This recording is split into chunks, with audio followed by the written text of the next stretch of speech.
Good morning, Jen. It's so nice to have you here.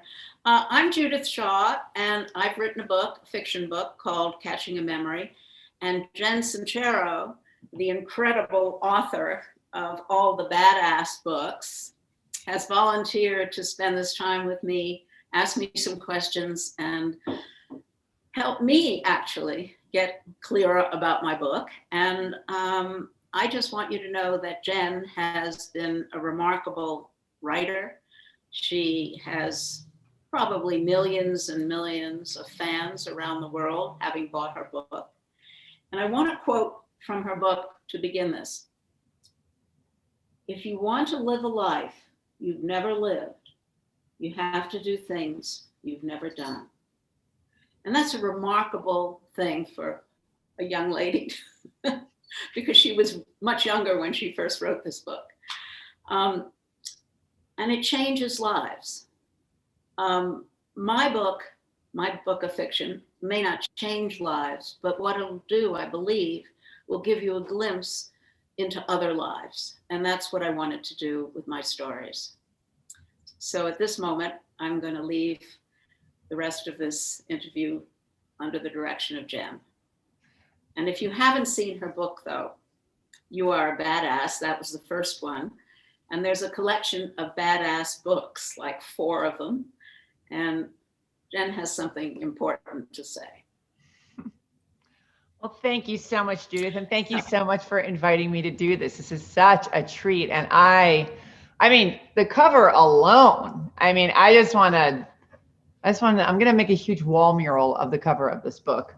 But I love the stories in it. And you do indeed like get us into these incredibly deep snippets of people's lives. And you do it with such economy of writing. And I, as an impatient person, I found that such a joy to like get such a rich feeling for these characters in like 2 pages. It was I thought it was incredible. So I want to start out by asking you how you became a writer. I mean, you're such an accomplished woman. How did you squeeze writing into all this? Well, it's a really interesting question because I never thought of myself as a writer.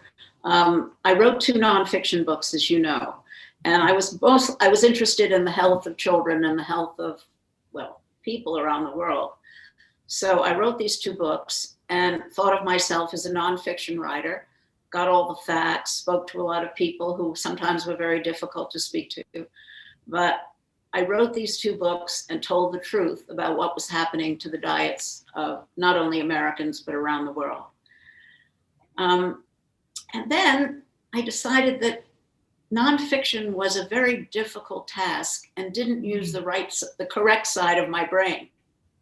So I thought, okay, I'm going to exercise the other side of my brain and see if I can't write some fiction. So this was in the 90s. Well, actually it wasn't. I started to write fiction in the 70s. Actually, before I wrote my nonfiction books, I was playing around with it. I never thought of it too seriously, but I did audit some classes at the university in Berkeley and had just an incredible opportunity to begin to see what it was that a fiction writer needed to put into the stories. And Leonard Michaels, a very famous fiction writer, was my teacher. And I got into that seminar. I don't exactly know. Well, I do know. He asked me for a story and I gave him a story. And he said, "You have potential, come into my seminar." So I came into the seminar and he became a mentor for me in a just a terrific way. And then we became friends. And over the years, he'd look at a story of mine, and not when I was in the seminar, but afterwards, and critique it and cross out a lot of it and say this isn't necessary. So I was instructed in a way by somebody who I admired. And then I started to write stories, and they languished in my computer, I have to say, but I had a good time writing them through the years. And it's interesting. Then the pandemic happened. And I don't want to think or tell you that the pandemic was a gift, but in a certain way, it exercised a part of me, my soul, saying, I have to fill my time. It's going to be very different. And I started to look at my stories. And I thought, why not put some of them, not all of them, but just a few into a small collection and publish it. So I called my friend in Austin, Kyle Schlesinger. Kyle is the publisher of a poetry company called Cuneiform. And Kyle only publishes poetry, but he said he would help me pull this together, and he did. And that's interesting. Yeah. So yes. That began the process. Well, it's interesting you say that because the stories are so poetic. I mean, some are, in my opinion, actual poems, and your writing is so poetic. So I wonder how much did he influence that, or is that, Well, thank you for asking. Well, thank you for saying that, and thank you for asking that question. He didn't. He wouldn't do that. He said, I'm not here to influence your writing. I'm only here to help you publish this book.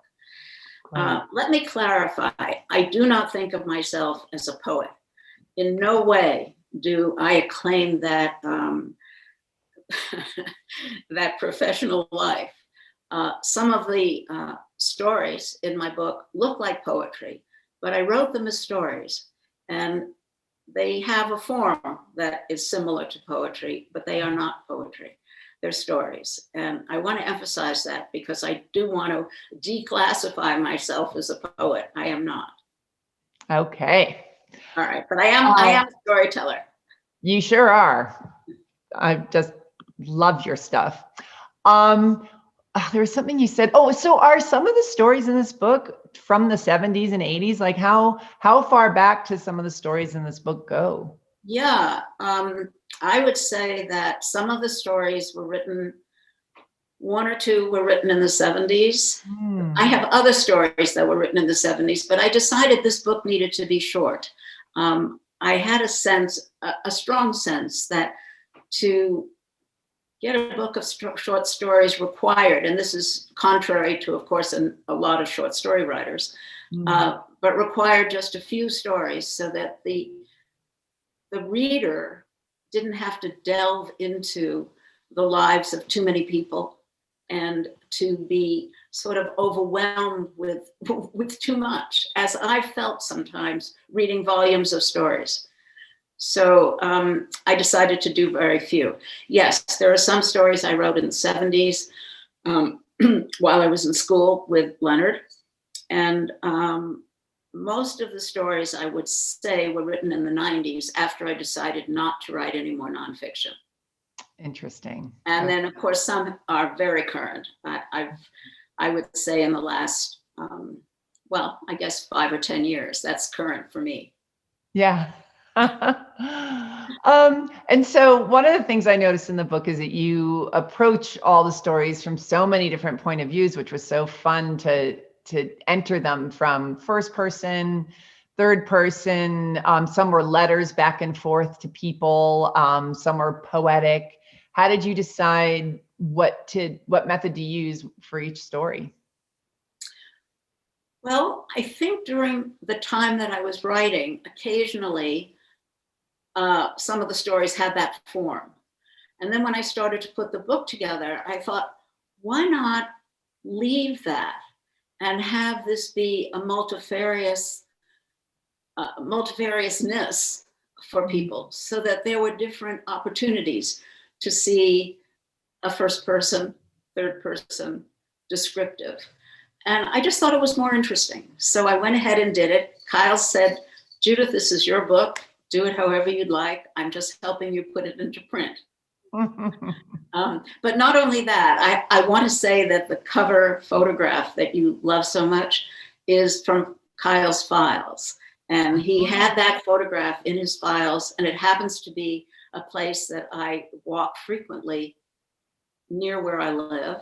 And that's a picture of a very, very low tide, which allows us to walk in that particular area. And that came from Kyle's files of photographs. Kyle is the gift who keeps on giving. It is, isn't it? It's just stunner. Beautiful. And I love that it has so much meaning for you. It's really special.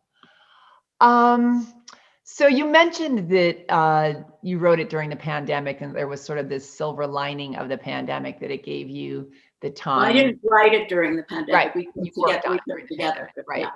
Do you feel like the pandemic affected the stories in any other way other than just giving you the time to work on them? Well, I can't say that it didn't, because obviously the pandemic affected us all in so many different ways. I don't think consciously the pandemic was there as a motivative factor or as an editorial issue, but I could never say that it didn't have an effect. It may have. Mm. I can't specifically say that. Okay. The thing that it did do was give me the thought that I could do this during this time when I was going to be as isolated, not be able to travel, not visit my children, have a really severe curtailing of what my life generally was. Right. Right. So which was the most difficult story for you to write, would you say? Well, the first story in the book uh, actually won honorable mention at the American Literary Review. Wow. And I wrote that story originally in the early 90s. And I worked on it, not daily, but through the years. And so, in a certain sense, I guess I would say that story used more of my energy to create the character. He's a difficult character, and I wanted to get it right. There were many rewrites, believe me. But when the American Literary Review, liked it and awarded me honorable mention, I felt somehow I had finished it. And so it stayed in its state for the last, I guess, 4 years. And I haven't touched it. But I did work a lot to create the character in that story. Mm-hmm. Interesting. And which was the most fun, would you say, out of all the stories? I think, well, I don't know exactly which was most fun, but if I reflect right this moment, I guess I could say A Romance of Sorts, which is a brief story of the romance between an older woman and a much younger man. So I suppose in a sense that was fun. As a matter of fact, I actually offered it to a screenwriter and asked him if he would be interested in possibly creating a film around that. He said no. His life. I thought it would be a tremendous film, a love affair between two people who, in a sense, don't usually, they do sometimes, but don't usually have a love affair. And then, of course, there was an unanswered ending to that story. What will happen when they are discovered? And I just thought that would be a great film. Oh, yeah, I agree. I agree with you. I think it would be a great movie. Yeah. Yeah. So with those characters and the other characters in your book, so when you're coming up with an idea for a story and you're figuring out who the characters are, do you do a lot of fleshing out before you write them, or do they sort of bloom and come to life as you're writing them, or is it a little bit of both, or what sort of is your process there? Yeah, Jen, that's really a good question. I think they come to life as I'm writing them. I have an idea for the story, and I sit down to, of course, a blank screen, and sometimes even with a pad and pencil, which is nice for me because it gives me a chance to separate myself from the computer and just use a lined yellow pad. Wow, I remember those. Yeah, I know you do. So I think I always had the idea of the character, but then the character would flower and become something, more imaginative and definitely fuller, and possibly I had fun when I wrote. I don't think of myself as having fun when I'm writing. I think of myself as working, and I can't really, I think when I wrote A Romance of Sorts about the love affair with the two people who got together in an unusual way, that was more fun. That had a quality to it of playfulness. And my other stories, I would say, I just developed the characters as I went along and wrote about them. And they developed as I developed, I suppose. Do you feel like you start maybe with a nugget of the people you already know or past clients, or just like, not that the characters reflect them totally, but do you sort of pull from your experience? Yeah. You know, I'm an old lady and I've lived a long time. And so I've had lots and lots of experience. And being a psychotherapist, of course, I have insights into a lot of other people besides the people in my friendship circle or my family circle. But the characters in my stories are not necessarily from my professional life. These are just people who I've made up, some of whom have characteristics that I've noticed through the years, which is, you know, an important thing. I don't know how to say that. I sometimes start. There's one story. Gee, I'm blocking on the name of it. And it's the story in somebody's. Gee, I can't even. I hope I put this in that book.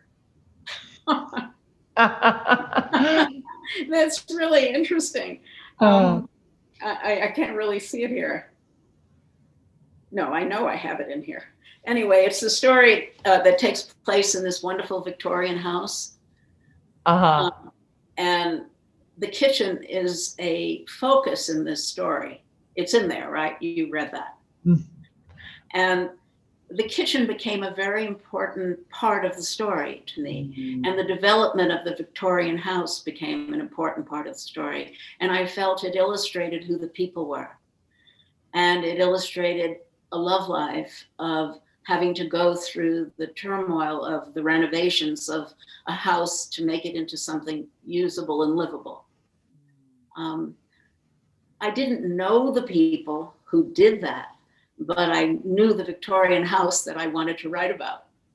How great. So that's almost like a character. So I created the story because I saw the house. And I thought, oh, that house, I didn't know the inside of it personally, but I'd been in Victorian houses before, and I certainly knew. I'm from the East Coast, and so there are tons of houses that look that way. Of course, there are in San Francisco as well, but I'd been in a lot of those houses, and I knew that the kitchens were downstairs in the basement, and I knew there were gardens in the back. And I knew there were staircases that led up to third and fourth floors. So it was an opportunity really to describe that kind of home and also that kind of living. The living, of course, I made up, Right.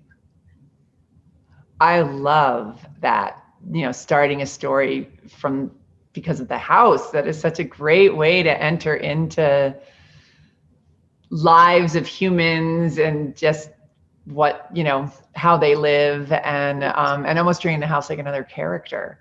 So so that one started with the house. Did the nugget of the other stories, does it come from all different places, like relationships you've had and people you've met? Like, do you sort of walk around and be like, gosh, that would make a great story? Do you scribble down the notes and think, I need to write about that? Or well, I didn't scribble down notes like that. And I didn't say to myself, that's going to be a great story. I think most of my stories emerged from the computer and a recollection. The story about the Victorian house was simmering inside of me for quite a while. I knew as I passed that house and that I was going to write a story about a Victorian house and the people who lived in it.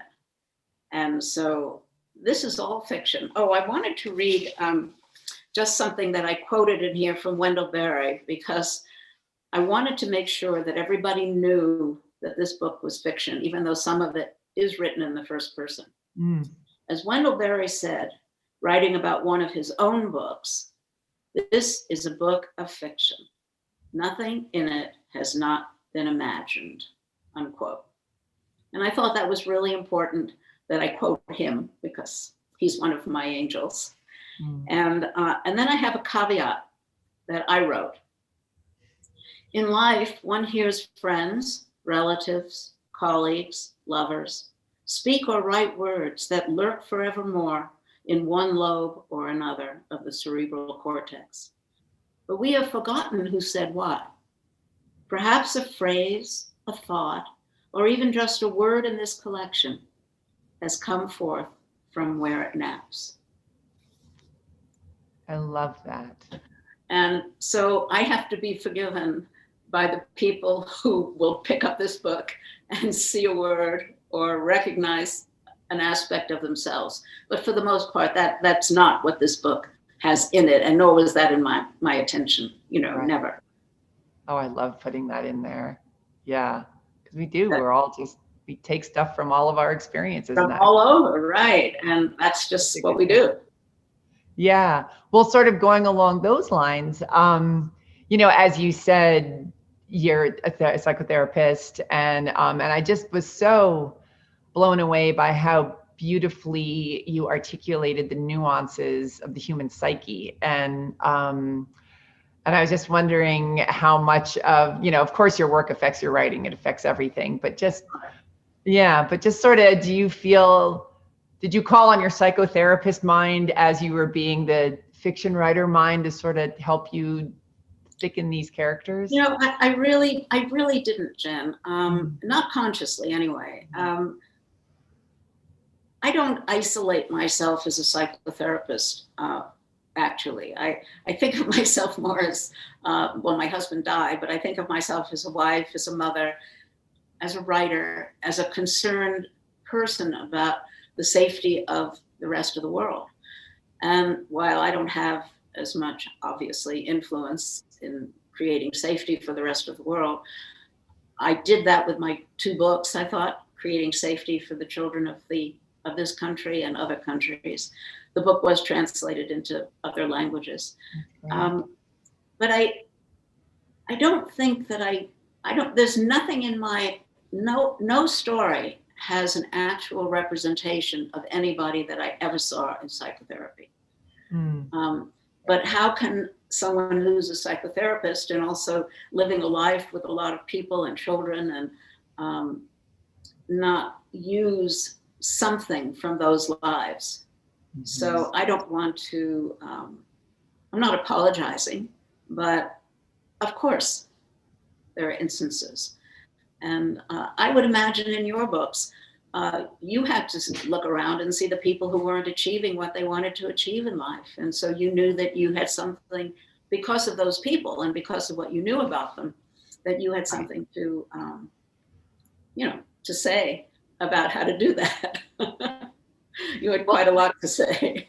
Such a gift that it's sort of universal.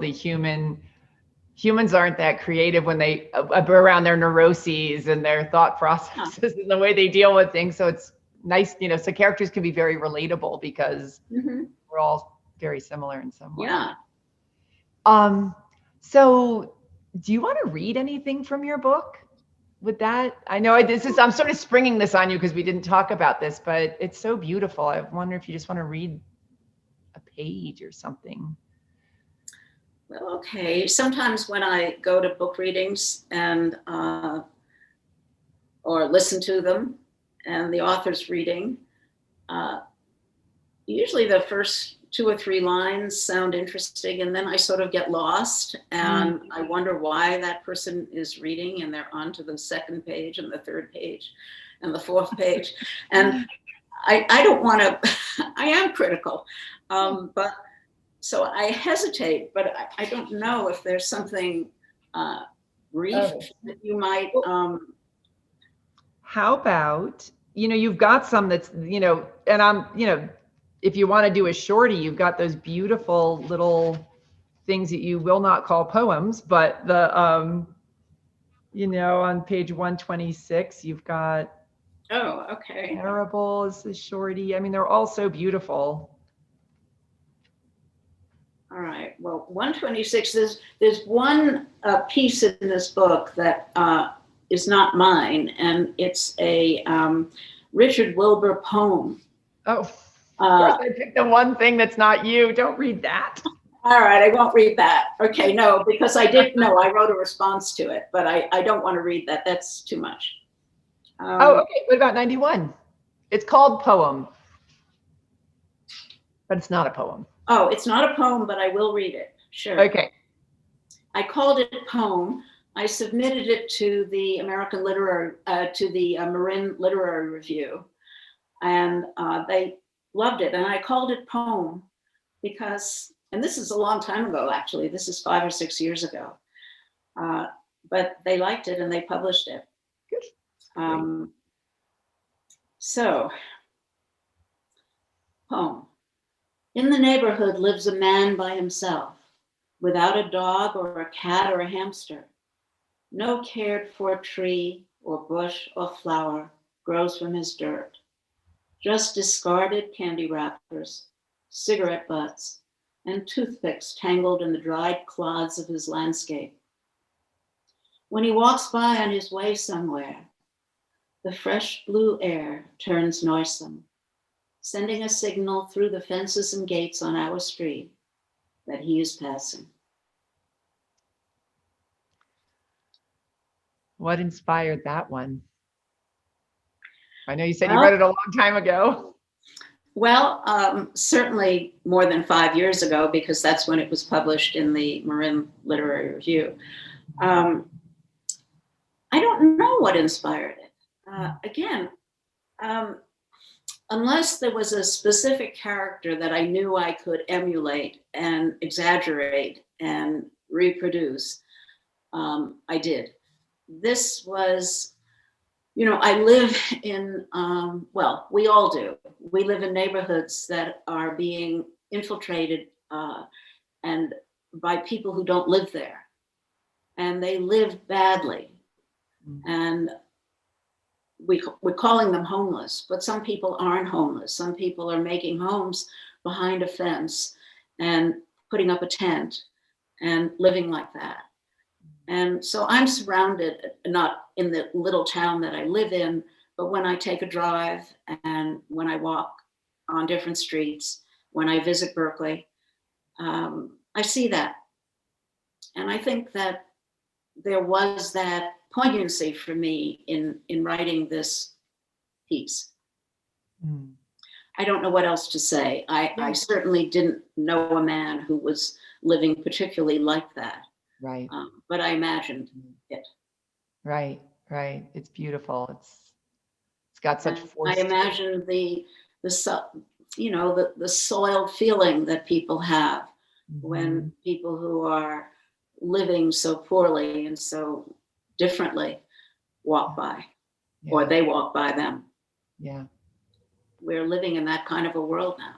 Yeah, absolutely. More and more. More and more. Yeah. Is there anything else you want to share about the process and the book? Well, there's a love letter in the book, which I think is nice for people to see and to read. There's a story of a man who I actually did model this particular story over a friend of mine who was dying, but living a very good life while he was dying. And so I imagined him and wrote the letter during his dying time. I wrote the story during his dying time. And that story was actually published in, I guess, 1973 or 4 in a journal called, the story was published as Phone Sex. That was the title. In here, it's called Relinquishing Immortality. So people who read this story, Relinquishing Immortality, just know that 25, 35 years ago, it was published as Phone Sex. That's when he began to die, and that's when I began to write the story. And we did have many conversations. He was not a lover of mine. He was just a very dear friend. And we did have many, many conversations on the phone about his dying and about his life as he was living it. He was married at that time and was living a pretty buoyant life. And then, of course, things happened and his life diminished. But so the story was published as Phone Sex. I modified it a bit now and now call it Relinquishing Immortality. I love that title. Yeah, which is So definitely more appropriate. Yes, yes. But I was a kid when I titled it Phone Sex, you know. Well, listen, I'm sure a lot of people read it because of that, so there's no harm in that. Right. Well, Judith, it's such an honor to be able to talk to you, and I'm just so excited about this book. I really. Well, thank you very. Thank you. I really appreciate that, and it's hard being a writer. I hope people will. Well, they certainly are buying your book, and they will continue buying your book through evermore. But I hope they'll take a look at my book. And thank you, Jen. It's beautiful. Know that, sure, and. Book Passage has so generously offered to share this this video with the people who are looking at it. And I appreciate that so much.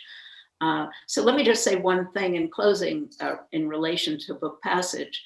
Elaine Petroselli, the owner of Book Passage, interviewed me with my first book at Book Passage.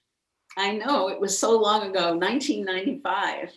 And she invited me to speak at the bookshop, and I did. And it was a wonderful opportunity for me. And of course, I sold a lot of books. And it was a long time ago, but I have a very special place right in here for her willingness to have an unknown come to Book Passage and read. And which book was that? What was it? Just give us the titles of your other two books. Oh, Raising Low-Fat Kids in a High-Fat World. Oh my God. And I had read a lot. My husband and I were very concerned about diet. And when we saw what was happening to the children in mostly the United States, we knew that we were going to certainly raise our children differently. And it was a good opportunity for me to just take all this. The research was hard. The manufacturers of the bad foods were very reluctant to talk to me.